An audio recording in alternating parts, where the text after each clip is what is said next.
kita masuk seri firman Tuhan yang baru, saya akan berbicara tentang soul healing, kesembuhan batin. Dan minggu ini saudaraku saya akan menyampaikan satu pesan firman Tuhan yang berjudul Medicine for your soul, obat bagi jiwamu. Saudara yang sudah terbiasa di gereja keluarga Allah, saudara tahu setiap waktunya itu adalah sebuah seri firman yang baru, setiap bulannya. Itu saudaraku.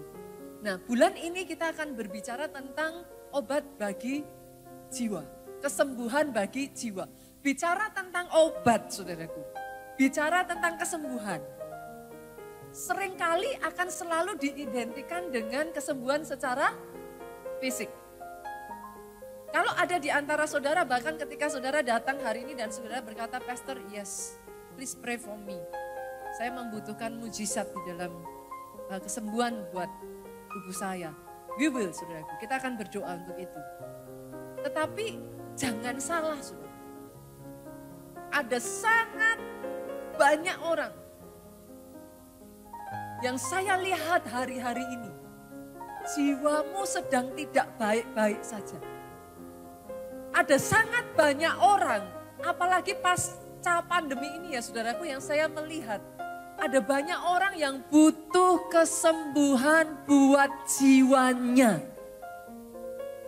Bahkan ya saudaraku, WHO itu mengadakan sebuah survei. Ditemukan saudara 1 dari 5 anak. 20% itu nggak main-main. 1 dari 5 anak dan remaja itu mengalami gangguan di dalam jiwanya. Artinya saudara duduk 1, 2, 3, 4, 5 ada aja 1 gitu saudaraku. Kira-kiranya seperti itu. Untuk orang dewasa saudaraku, justru lebih daripada itu. 1 dari 4 orang dewasa mengalami hal yang sama. Pastor, what do you want to say? Sederhana saudara, jangan pernah malu mengakui kalau saudara tidak baik-baik saja. Yang mengerti katakan amin. Saya berdoa ya saudaraku, bahkan selama seri firman Tuhan sepanjang 1 bulan ini dipakai Tuhan. 1 demi 1. Selama masa pandemi kemarin, engkau yang terluka, engkau yang dihancurkan, engkau yang kayak sama seperti firman Tuhan minggu lalu. Ada yang masih ingat saudaraku? Engkau yang sayapmu sempat terluka dan kayaknya nggak bisa terbang. I speak healing. Saya perkatakan kesembuhan untuk sayapmu. Ada kesembuhan atas jiwamu. Kalau mau tepuk tangan Jogja, tepuk tangannya yang paling meriah buat Yesus Tuhan kita. Boleh nggak sih senggol kiri kanan? Pak, masih nggak dosa kok kalau bilang amin, puji Tuhan, tepuk tangan. By the way, you are in the right place. Saudara ada di tempat yang tepat untuk saudara katakan amin. Ada di tempat yang tepat untuk saudara tepuk tangan. Dan beri kemuliaan yang paling meriah buat Yesus Tuhan kita. Pertanyaannya sekarang Pastor, how do I know? Bagaimana saya tahu kalau apa ciri-cirinya gitu Pastor? Kalau saya sedang punya masalah dalam jiwa saya gitu. Sebagian saudaraku, saya nggak tahu dengan saudara ya. Semua ciri-ciri yang akan saya sebutkan ini saya pernah mengalami semua. Saudara yang mengalami, saudara tahu apa yang saya katakan. Sebagian saudara itu mengalami gangguan kecemasan. Bukan kecemasan biasa ya saudaraku, bukan gelisah. Orang sekarang bilangnya galau. Bukan ya saudaraku. Bukan hanya sekedar kekhawatiran. Dan by the way, saya itu tidak melihat kekhawatiran itu nggak baik loh saudara. Loh, khawatir itu sebenarnya menandakan saudara sadar saudara manusia yang terbatas dan butuh Tuhan. Yang gak baik adalah ketika saudara khawatir, engkau gak lari sama Tuhan. Sehingga kekhawatiran itu menghancurkan engkau. Tapi ketika kau khawatir dan engkau justru malah berlari kepada Tuhan, engkau mendapat pertolongan yang daripada Tuhan. Oh kalau mau tepuk tangannya yang paling meriah saudaraku. Apa tandanya Pastor? Gangguan kecemasan itu kayak gini saudaraku. Cemas yang berlebihan dan tidak terkendali. Dan itu di dalam banyak titik. Dalam banyak bagian. Sampai di satu titik ya saudara, kalau itu terus dibiarkan, next selanjutnya tuh jadi kayak gak ada nafsu makan. gangguan dari sisi saudara kayak udah gak nafsu aja makan. Pernah nggak? Saya tahu di Jogja ini kulinernya keren-keren saudara. Kemarin saya jalan-jalan, kangen makanan Jogja kayak gitu kan saudara. Tapi orang yang ada di dalam keadaan tertekan ya saudara, kadang kita pergi aja kayak gak pengen bu, mau makan apa aja gak pengen bu. Sebagian mungkin gak seperti itu, malah sebagian saudaraku, karena saudara kayak ada yang kosong dalam diri saudara, you are craving for more. Justru kalau stres saudara makannya banyak gitu saudaraku. Dan itu kalau saudara teruskan terus sampai di satu titik tertentu saudaraku, itu depresi. Depresi itu apa ya saudaraku? Kesedihan dalam waktu yang panjang. Terus menerus. Itu membawa saudara pada rasa putus asa. Itu kalau diterusin lagi, saudara itu kayak merasa tidak berharga. Gak ada motivasi untuk melakukan sesuatu. Pernah gak kayak just gak kepengen ngapa-ngapa gitu. Apa yang biasanya saudara seneng lakukan kayak saudara udah kayak gak tertarik. Bangun tidur tuh rasanya badan udah capek semua dan kayaknya cuman pengen tidur aja gitu. Itu kalau saudara teruskan ya saudaraku, berlanjut lagi. Salah satu ya saudara, ciri-cirinya yang lain saudaraku, kita itu gak bisa kayak fokus gitu. Gagal fokus ya kalau bahasa saya. Pikiran kita itu jadi gak jernih aja gitu. Yang ada tuh serba ketakutan. Akhirnya saudara pernah gak berpikir, kok orang ini kok ngambil satu keputusan kok gak masuk akal ya. Karena udah gak bisa ngelihat jernih bu. Tabrak. Pemikirannya sudah tidak bisa jernih. Bahkan sebagian ya saudara sampai pada tahap tertentu, saya tuh pernah loh saudara tuh ngarami ya. Saya tuh termasuk orang yang apa? I love being with people. Saya suka aja ketemu orang saudara. To be honest, saya tuh nggak keberatan. Saya tuh senang ketemu orang. I love people, basically. Tapi saya tuh pernah loh saudaraku, bukan karena orangnya enggak gitu. Tapi rasanya tuh kayak pengen sembunyi aja. Gak kepengen ketemu sama-sama aja. Just wanna be alone. Ada yang pernah ngalami seperti itu? Saya lihat kepala yang pernah. Satu ketika ya saudaraku, saya ada di dalam satu keadaan yang so depresi ya saudara. Saya tuh pernah waktu itu, Pak Jo tuh sampai kaget ketika menemukan saya ya saudara. I just want to be alone begitu rupa ya saudara. Saya cari meja, saya meringkuk di ujung meja, saya diam di sana lama, just don't wanna do anything. Saya nggak tahu apa pernah saudara, bagi yang pernah mengalami tahu apa yang saya katakan. Kadang kalau nggak hati-hati bahkan ya saudara, saudara bisa yang kayak jalan di tempat yang tinggi gitu ya. Saudara nengok ke bawah gitu dan saudara berpikir, rasanya kayak apa ya kalau terjun ke bawah. Ada orang-orang ya sakitnya yang di sini tuh begitu rupa ya saudara, sampai saudara tuh nggak bisa nanggung itu. Saudara kepengen rasa sakit itu bisa dirasakan di tubuh yang saudara bisa lihat.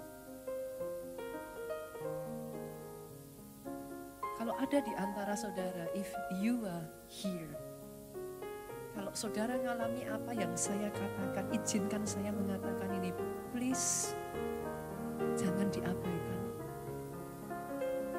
Your soul is crying out for help. Jiwamu berteriak minta tolong saudara. Hari ini kalau itu yang saudara rasakan, doa saya reaching out to him. Doa saya, Tuhan yang sama yang sudah pernah menangkap saya. Tuhan yang sama yang menyelamatkan hidup saya dari semua pengalaman itu. Doa saya, Tuhan yang sama menangkap engkau dimanapun engkau berada. Bahkan engkau yang sempat bersembunyi, engkau yang sempat lari dari Tuhan. Dimanapun engkau duduk, saya berdoa. Engkau jumpa dengan sahabat baik saya yang sudah memulihkan hidup saya. Jadi atas hidupmu.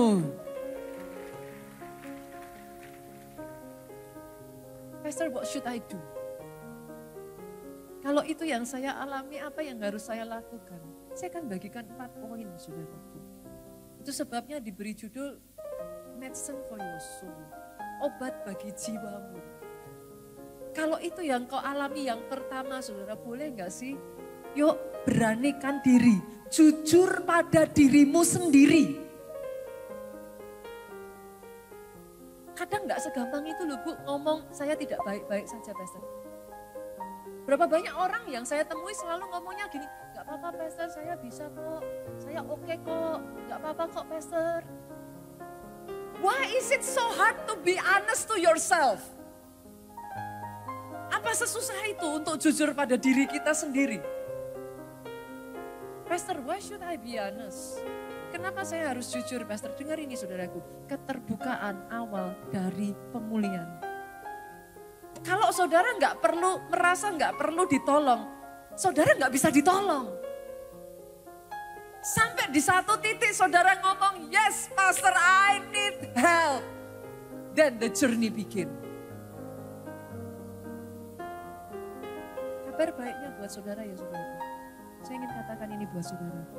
He cares for you.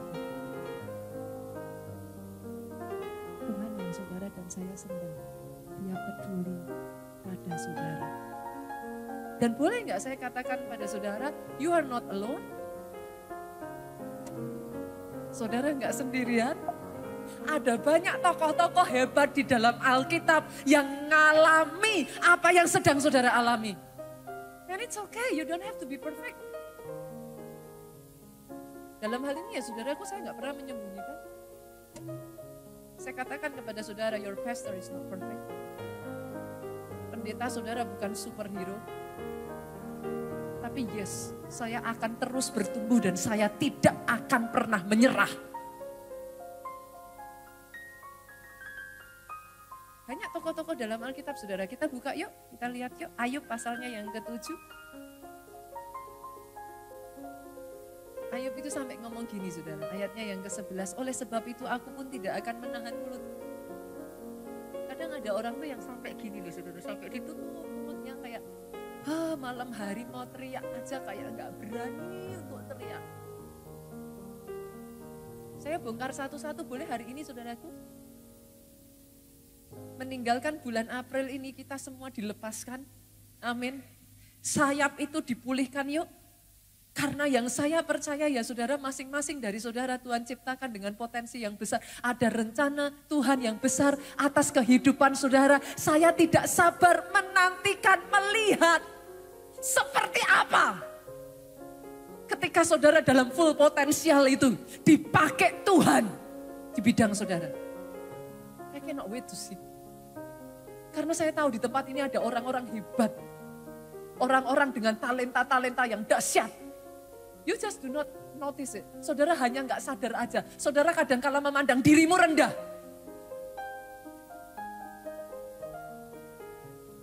Jangan meremehkan diri kita sendiri loh saudaraku.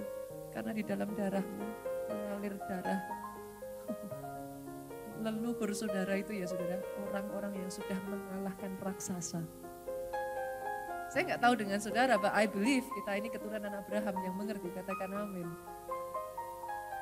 Ada satu leluhurmu yang namanya Yakub, dia pernah wrestle. Alkitab mencatat dengan Tuhan. Dia wrestle with God, dia wrestle with the angel. Dia tidak mau menyerah pada keadaannya. Dia bertarung di situ, dia bergumul dengan Tuhan. Sampai Tuhan mengubah kehidupannya. Yabes yang lahir dengan satu destiny, dicatat anak ini lahir dengan kesakitan. Dia gak mau menyerah tuh saudaraku. Ada di sini mungkin itu yang kau katakan dalam hidupmu. Pastor, selamanya saya akan jadi orang gagal. Hari ini saya tantang saudara, kalau leluhurmu berhasil bergumul dan mengalahkan nasib dalam kehidupannya, keluar sebagai pemenang, ada darah pemenang di dalam kehidupanmu. Engkau ditentukan untuk jadi lebih dari pemenang. Boleh aminnya yang paling keras jadi atas hidupmu. Amazingnya lagi ya saudara, bukan cuman Ayub saudara. Ayub itu sampai ngomong, aduh udah sesek, aduh aku akan berbicara dalam kesesakan jiwaku, mengeluh dalam kepedihan hatiku. Mungkin sebagian dari saudara ngomong, pastor, nah tapi kan saya ini leader loh di gereja ini pastor. I cannot be weak. Saya nggak bisa terlihat lemah. Saya pembicara loh pastor. Saya pelayan mimbar loh. Ya jangankan saudara yang pelayan mimbar, pembicara, yang manalah terserah leader kayak. Ini yang bicara nabi besar. Yeremia saudaraku, kurang apa? Siapa yang gak pernah baca nama Yeremia? Kurang besar apa nabi ini? Ratapan 1 ayat 20 ngomong gini, ya Tuhan lihatlah, ini Yeremia ngomong loh saudara. Ya Tuhan lihatlah betapa besar ketakutanku. This is why I love my Bible. Ini sebabnya kenapa saya cinta Alkitab saya saudara. Alkitab saudara itu jujur. Alkitab gak hanya menulis yang baik-baiknya saja. Ini Yeremia dia ngomong, betapa gelisah jiwaku. Segelisah apa saudaraku? Hatiku terbolak-balik di dalam dadaku, roller coaster. Dia yang pernah mengalami seperti itu? Yeremia ngomong, kenapa saudara? Dia ngomong, aku sudah tidak kuat. Ini nabi sekelas Yeremia loh saudara. Dia ngomong, Yeremia tuh ngomong gini, karena sudah melampaui batas, aku memberontak. Sudah melampaui, udah gak bisa lagi. Pengennya ngelawan, kepengennya gak terima. Kenapa saudara? Jiwa kita ini punya batas. Saudara. Jangan salah. Jiwa dalam keadaan tertentu ya saudara, gak apa-apa. Pressure itu saudara ditentukan, saudara itu tahan terhadap pressure. Itu sudah ketetapannya saudara. Dan manusia itu diciptakan ya bukan hanya tahan pressure ya. Saudara itu bisa adapt. Saudara bisa beradaptasi. Kita tidak seperti dinosaurus yang punah saudaraku. Yang mengerti katakan amin. Sampai detik hari ini saudara melalui banyak hal dan here you are. You survive. Lihat kiri kananmu, kamu orang yang hebat. Amin. Here you go, saudara sudah melalui tahun 98. Krisis ekonomi yang begitu besar. Gak main-main loh saudara, dolar pada saat itu 2.000-2.500 Pak. Naik sampai 12,5-15.000 loh.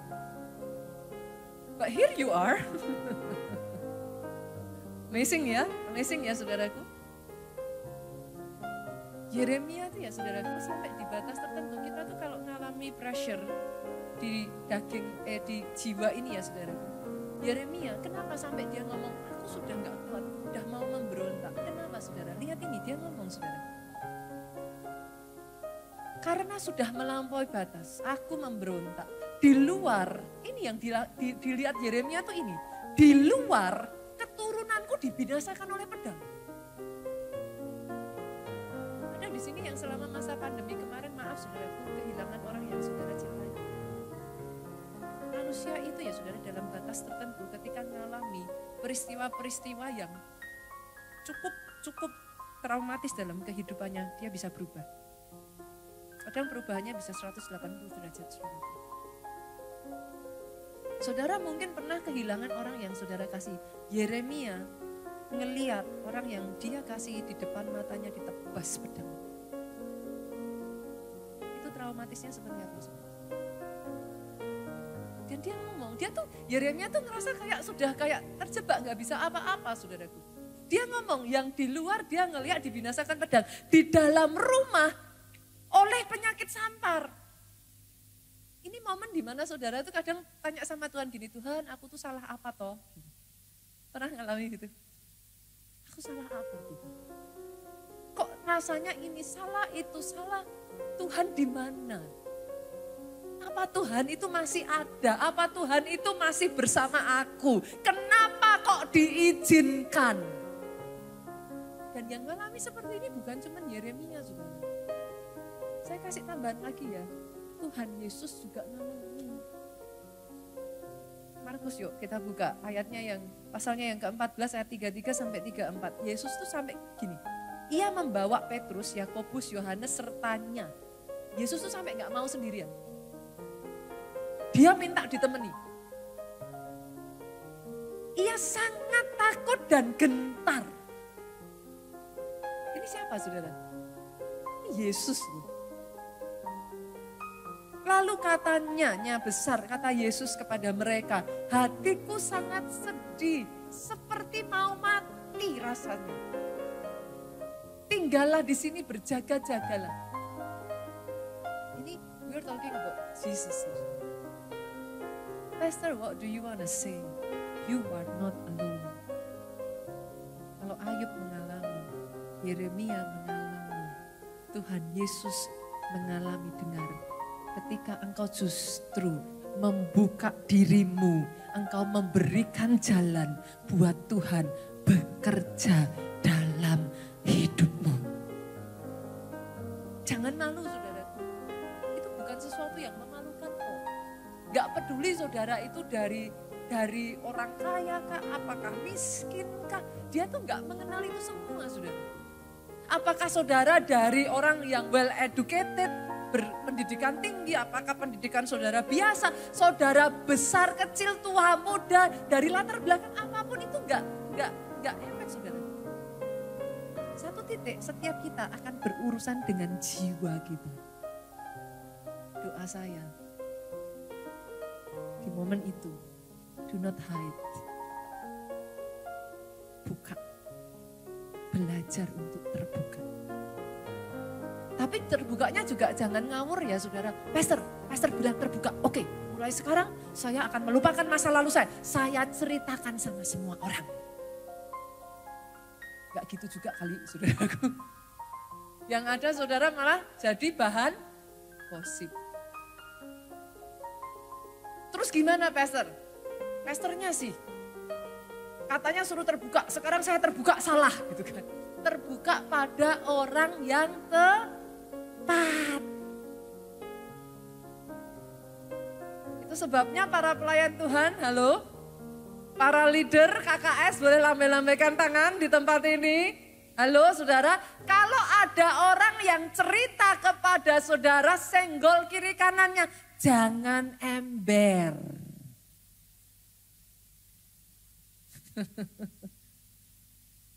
Amin saudaraku, gereja kita bukan tempat gosip. Gosip boleh enggak? Boleh, betul. Boleh di depan orangnya. Tadi ada yang bilang sama saya, kalau gitu berarti bukan gosip. Ya gimana saudaraku? Amin saudara. Kenapa saya katakan ini? Orang dalam keadaan seperti itu sampai berani datang kepada saudara dan bercerita itu butuh tekad dan keberanian saudara. Respect it. Hargai. Lebih lagi saudara, bukan hanya kita terbuka pada orang yang tepat. Terbuka datang pada counselor Jesus. Ini tadi pagi tuh saya nyanyiin tuh gak ada yang tahu ya lagunya saudara, sedih semua. Saya jadi berasa kayak sudah tambah umur gitu saudaraku. Ada yang pernah dengar ini, lagu ini saudaraku? Apa namanya? Seorang anak lahir. Jam ini tahu. Seorang putera diberikan lambang pemerintahan di atas bahunya dan namanya pun disebut orang apa saudaraku? Penasehat ajaib, Allah yang perkasa, dia penasehat ajaib. Wonderful counselor. Kenapa kita datang sama Yesus, saudara? Karena yang pertama, Yesus itu sang pemilik jiwamu. Satu waktu ya saudara, satu kali ada seorang bapak mau berpergian, dia ambil mobilnya, dia keluar di jalan besar. Setelah sekian waktu dia setir mobilnya, mogok Bu di tengah jalan. Bapak ini keluar, ambil peralatan, kayak biasalah bapak-bapak kan lebih menguasai mesin ya. Buka kap mobilnya, tak. Setelah sekian waktu, mobilnya nggak beres-beres. Dia berusaha, dia tak, dia cari ininya, itunya. Masih belum bisa jalan mobilnya, saudaraku. Sampai setelah sekian waktu berjalan cukup lama, saudara, ada seorang pria berkendara, saudaraku, dari arah yang berlainan, dia berhenti, saudara. Dia melihat bapak ini sedang masalah dengan mobilnya. Pria ini turun dan pria ini bertanya kepada bapak ini, "What can I do for you?" Gitu. Bapak ini bercerita, mobil saya begini, saya sudah mencoba, saya begini kan, saya begitu kan, tapi nggak bisa terus gitu. Pria ini tanya, "Can I do something? Boleh nggak saya bantu?" Gitu kan, saudaraku. Bapak ini ngomong, "Saya yang punya mobil aja nggak bisa betulin.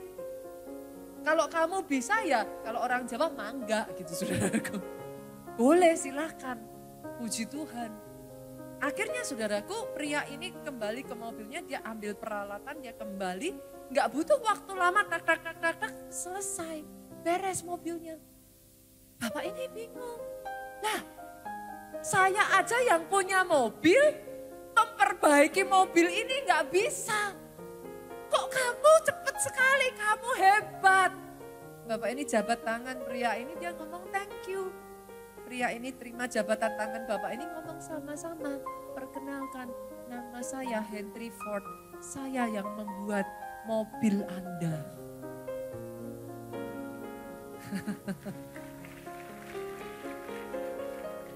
He is the creator. Dia sang pencipta, saudara. Pastor, ada ayatnya. Kalau dia pemilik jiwa kita, loh ya ada. Buka yuk, Yehezkiel pasalnya yang ke-18 ayatnya yang ke-4 bagian A. Saya bacakan. Oh sama-sama lihat tuh saudaraku. Boleh baca sama-sama? 2, 3 yuk. Sungguh apa?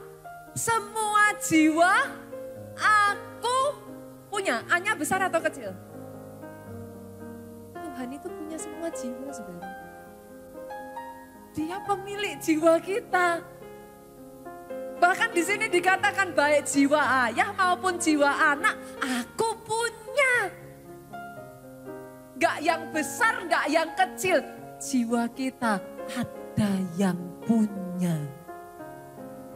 Kenapa datang kepada Yesus? Bukan hanya He is the creator. Dia sang pemelihara jiwa kita, saudara.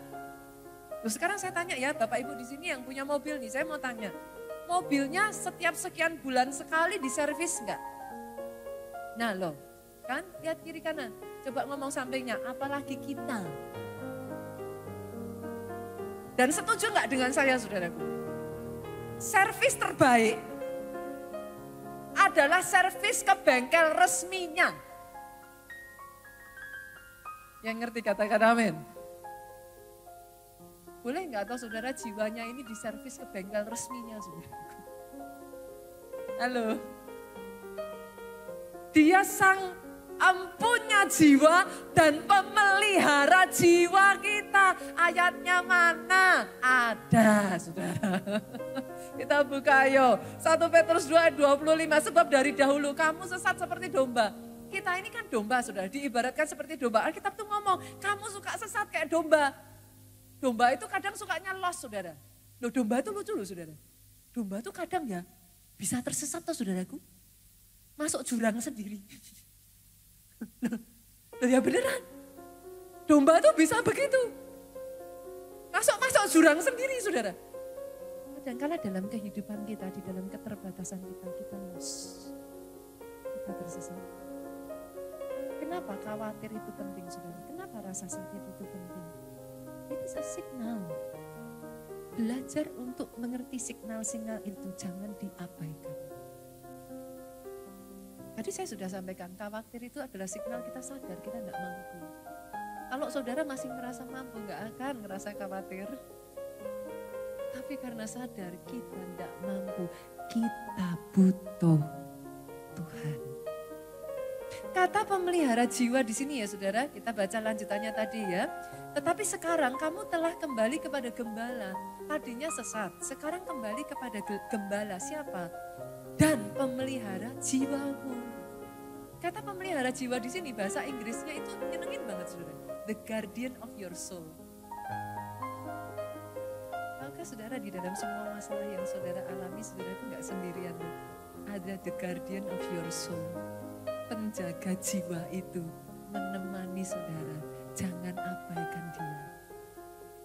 Ada satu bahasa lagi yang menyebut itu bukan hanya the guardian of your soul, the bishop of your soul. Gembala jiwa. Dan karena dia gembala jiwa, dengar ini poin yang ketiga saudara, kenapa kita datang sama the counselor Jesus? He cares for you. Dia peduli. Tuhan, masa sih Tuhan yang kayak gitu peduli? Tuhan tuh kan sudah sibuk. Itulah yang bikin saya itu takjub dengan Tuhan kita ini. Mazmur, yuk kita buka 31 ayat 8 sampai 9. Aku akan bersorak-sorai bersuka cita karena kasih setiamu. Sebab engkau telah menilik sengsaraku. Di tengah semua kesibukan Tuhan, dia masih bisa menilik sengsara saudara. Bukan hanya itu saja, dia telah memperhatikan kesesakan jiwaku. Dia tahu kalau saudara sesak, dia tahu kalau saudara tertekan. Tetapi lihat ini yang saya berdoa terjadi atas hidupmu. Tidak dan tidak menyerahkan aku ke tangan musuh. Tetapi menegakkan kakiku di tempat yang lapang. Apapun yang saat ini sedang saudara alami ya saudara, izinkan saya mengatakan ini. Dia tidak menyerahkan engkau ke tangan musuh. Kakimu akan ditegakkan sehingga kau bisa berdiri lagi. Bukan hanya berdiri untuk berjalan. Tapi firman Tuhan berkata kau berjalan tidak menjadi letih. Engkau berlari tidak menjadi lelah. Engkau akan terbang seperti pada burung Raja Wali. Jadi atas hidupmu. Sayapmu bisa dikepakkan kembali. Dan yang terakhir ya saudara, kenapa datang pada counselor Jesus saudara? Ini yang buat saya, kenapa saya suka lagu tadi saudara? Karena it is true. Siapakah Allah yang seperti Allah kita? He is that big. Yet he cares. Dia bahkan hafal semua nama saudara. Curang gak sih? Nama sampingmu aja saudara gak hafal kok. Coba saya tanya. Ayo, sampingnya siapa namanya? Depan belakangnya siapa namanya? Kan? Tapi Tuhan tahu setiap nama saudara. Curang gak sih? Dia segitunya loh saudara. He is that big. Yet he cares for you. Dia ini ya saudara, imam besar yang keempat, yang tahu semua yang kita rasakan. Ibrani 4 ayat 15, sebab imam besar yang kita punya. Siapa imam besar yang kita punya? Yesus. Sebab imam besar yang kita punya bukanlah imam besar yang tidak dapat turut merasakan kelemahan-kelemahan kita. Lihat ini saudara, sebaliknya sama dengan kita, ia telah dicobai hanya tidak berbuat dosa. Apa maksudnya saudara? Tidak ada satupun perasaan yang saudara rasakan yang dia tidak tahu. Pastor, apa Tuhan tahu kalau saya ini tertolak? Oh, Tuhan saudara tuh ditolak berapa kali Pak? Anak sekolah minggu aja punya nyanyiannya. Serigala ada lubangnya, burung di udara. Yang ini gak tahu. Saya jadi mikir loh saudara. Burung di udara ada sarangnya, tapi Yesus tidak ada tempat untuk meletakkan kepalanya. Tuhanmu tuh tahu saudara rasanya ditolak. Orang yang sama yang ngomong hosana bagi anak domba, the next setelah mereka ngomong begitu, the next day mereka ngomong salibkan dia. Semua. Di antara orang-orang itu sudah pernah mengalami mujizat Tuhan loh. Yesus menyembuhkan mereka dengan tangannya loh saudaraku. Where are they? Pada saat Yesus disalib di atas kayu salib ya saudara. Ada sebagian dari saudara merasa kayak pastor saya ditinggal, saya kesepian, saya benar-benar ngerasa kayak nggak punya siapapun bersama dengan saya. Di atas kayu salib itu murid-muridnya semua nggak ada yang nemenin dia loh saudara. Yang tinggal hanya ibunya satu, Yohanes. Where are they? Mereka 12 murid, mereka bukan orang lain loh. Tidur sama-sama, makan satu meja. Oh, saya nggak bisa bayangin saudaraku rasanya Yesus ada di kayu salib pada saat dia lihat ke bawah. Dia tidak mendapatkan siapapun di sana. Mungkin ada di antara saudara-saudara yang pernah merasa kayak saudara dikhianati. Saya harus katakan ini kepada saudara. He exactly experienced it. Saudara mungkin berkata kepada saya, pastor saya merasa dipermalukan. Kalau ada satu film yang saya nggak bisa nyaksiin sampai lengkap ya saudara, Passion of the Christ. Setiap kali saya ngeliat Passion of the Christ, jujur saudaraku, hati saya tuh nggak nyampe gitu. Yesus itu jalan, dia tuh benar-benar dilepas loh saudara. Kalau saudara, itu malunya seperti apa? Disaksikan orang seluruh kota. Saudara merasa disalah mengerti? Come on. Yesus itu di kayu salib bukan dihukum atas kesalahannya dia loh. Bahkan Alkitab mencatat tidak ditemukan kesalahan padanya. Tapi tetap dihukum. Di mana orang-orang yang pada saat itu disembuhkan Yesus? Di mana orang-orang yang pada saat itu ditolong Yesus?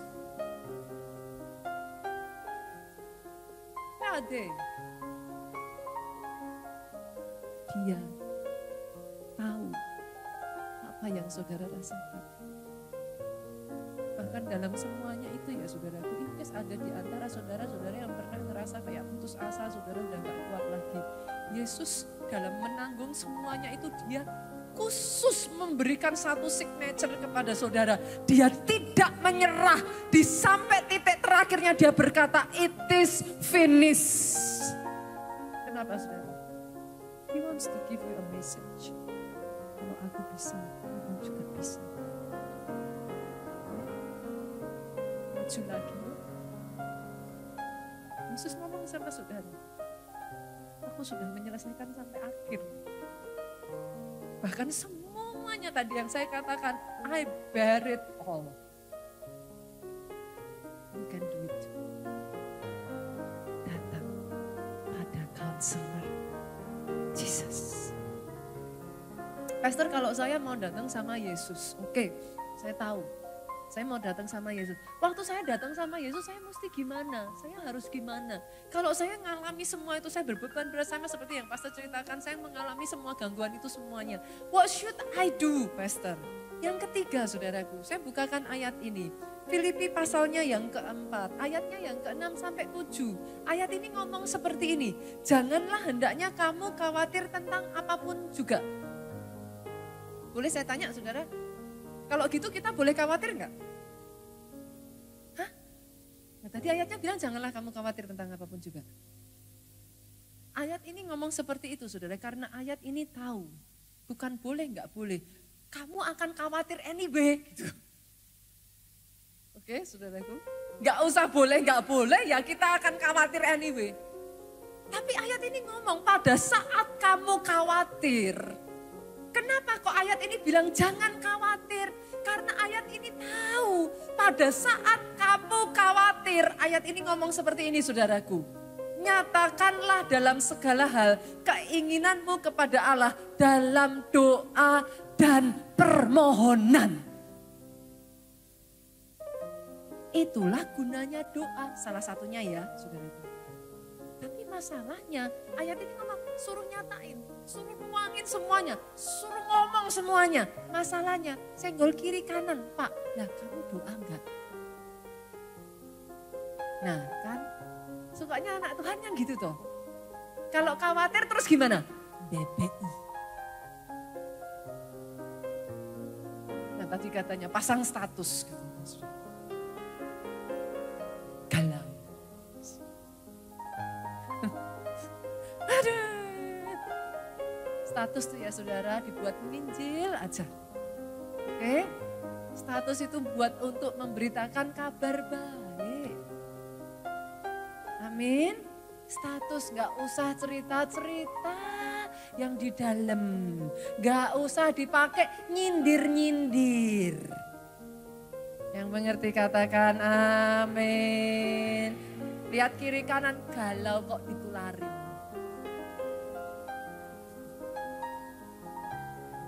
Oke?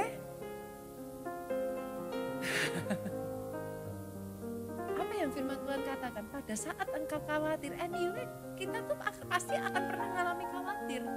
Gimana caranya? Datang sama Tuhan di dalam doa dan permohonan. Ngomong sama Tuhan. Jangan bebeki kiri kanan. Bebekinya sama Tuhan aja. Tuhan aku gak terima loh Tuhan. Tuhan kenapa kok seperti ini? Tuhan kok diperlakukan seperti ini? Salahku apa Tuhan? Aku ngelakuin apa Tuhan? Itu kan kegelisahan loh saudara. Tuhan ini gimana? Aku takut loh Tuhan. Siapa yang bakal jaga aku? Kalau sampai terjadi kayak gini gimana Tuhan? Tuangkan semuanya itu dalam doa dan permohonan. Berarti boleh minta enggak? Boleh. Loh enggak salah loh saudara minta. Orang disuruh kok dalam doa dan permohonan. Artinya apa? Tuhan tolong aku. Tuhan bantu aku. Tuhan buka jalan buat aku. Tapi enggak sampai di situ. Ditambahi. Ada lanjutannya saudara. Dalam doa dan permohonan dengan sungut-sungut. Hah? Alkitabnya beda. Nah kenyataannya yang mana? Ucapan syukur keluarga Allah luar biasa. Artinya pada saat doa bukan gini, Tuhan kok enggak nolong-nolong. Katanya kemarin pendetanya bilang katanya mana. No, aku percaya Tuhanku baik.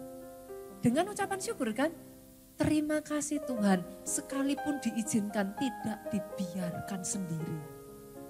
Aku percaya pertolongan Tuhan tepat pada waktunya. Terima kasih.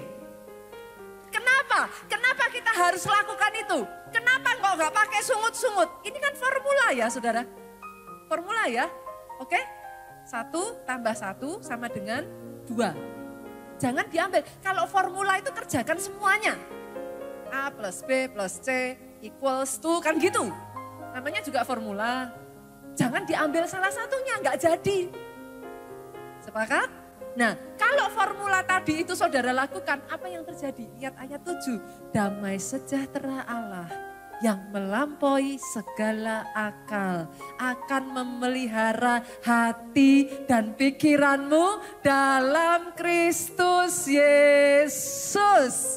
Jadi. Boleh saudaraku? Formula jangan didiskon. Nggak jadi nanti. Formula kerjakan semua. Doa, permohonan, boleh minta. Tapi dengan ucapan syukur. Maka yang terjadi apa? Damai sejahtera Allah. Itu sebabnya kita perlu berdoa tiap hari. Saudara aminnya keras tapi dilakuin enggak? Saya pikir-pikir orang Kristen itu curang loh. Kenapa curang? Handphone saudara aja di-charge-nya tiap hari apa? Seminggu sekali. Lah kok saudara kok nge-charge-nya seminggu sekali? Nah. Lah kalau nggak di gereja nggak doa kok. Kan seminggu sekali. Lah handphonenya aja setiap hari kan? Ada di sini yang nge-charge-nya handphone setahun 2 kali, Natal dan Paskah? Coba saya lihat gimana hasilnya handphonenya jadi apa, saudaraku? Manusia sama. Handphone aja saudara cas setiap hari kok. Kita manusia sama. Manusia itu ya saudaraku kayak baterai handphone itu. Jiwa kita itu kenapa perlu berendam? Saudara di charge itu gimana tuh sebenarnya? Di charge itu ya baterainya itu direndam dengan listrik. Benar kan? Pada saat di charge itu listrik itu menaungi satu baterai.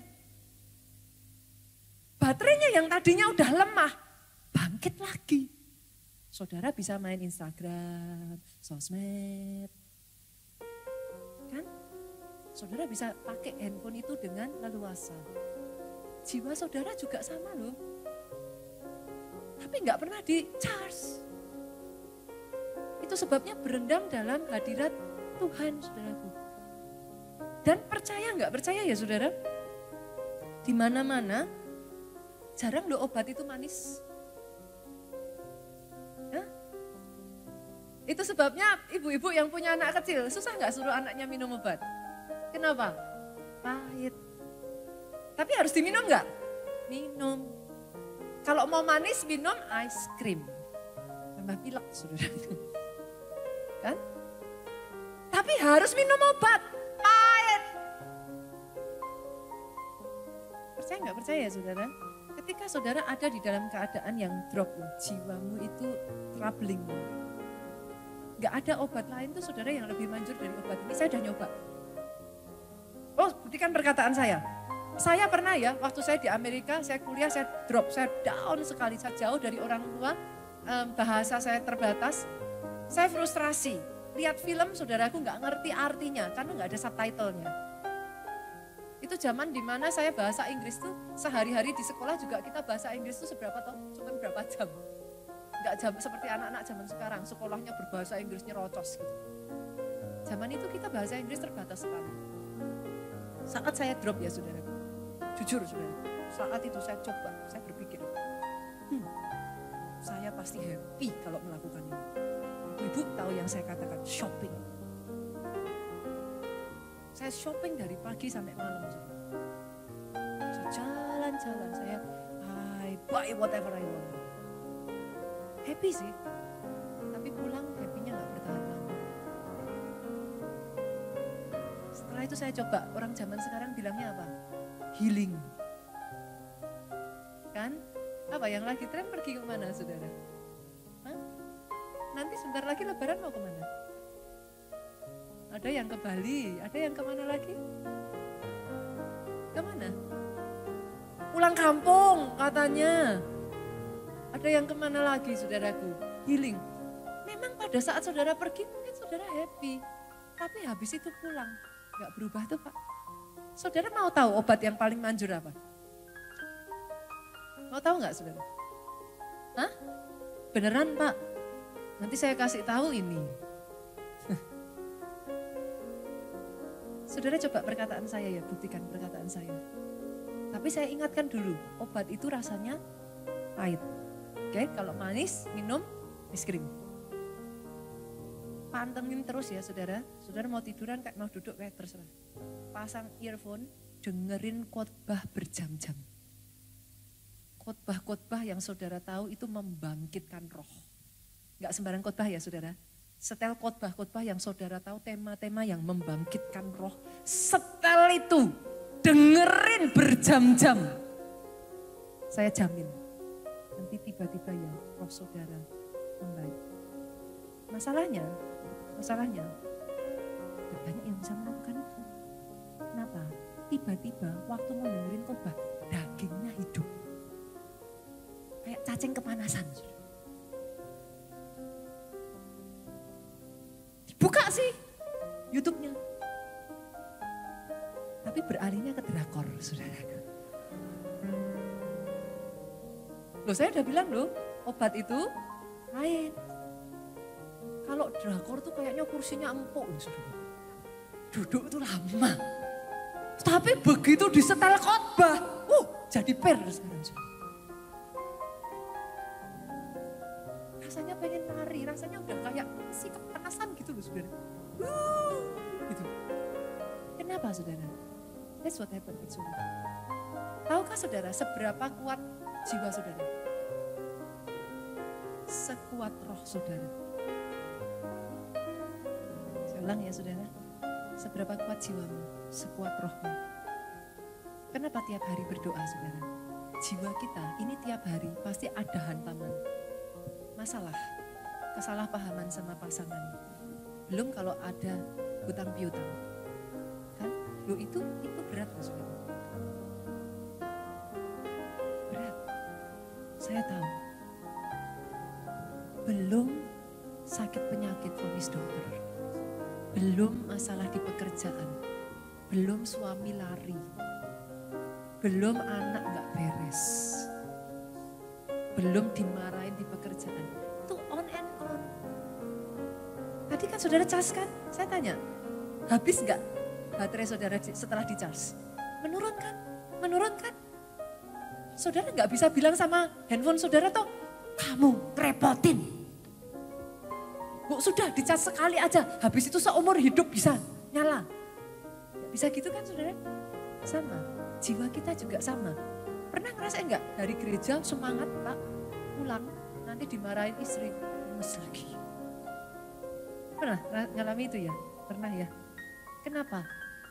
Jiwanya kehantam terus. Rohnya harus kuat. Sebabnya lagu ini ngomong kayak gini sebenarnya. Sama-sama ya kita pujikan lagu ini ya.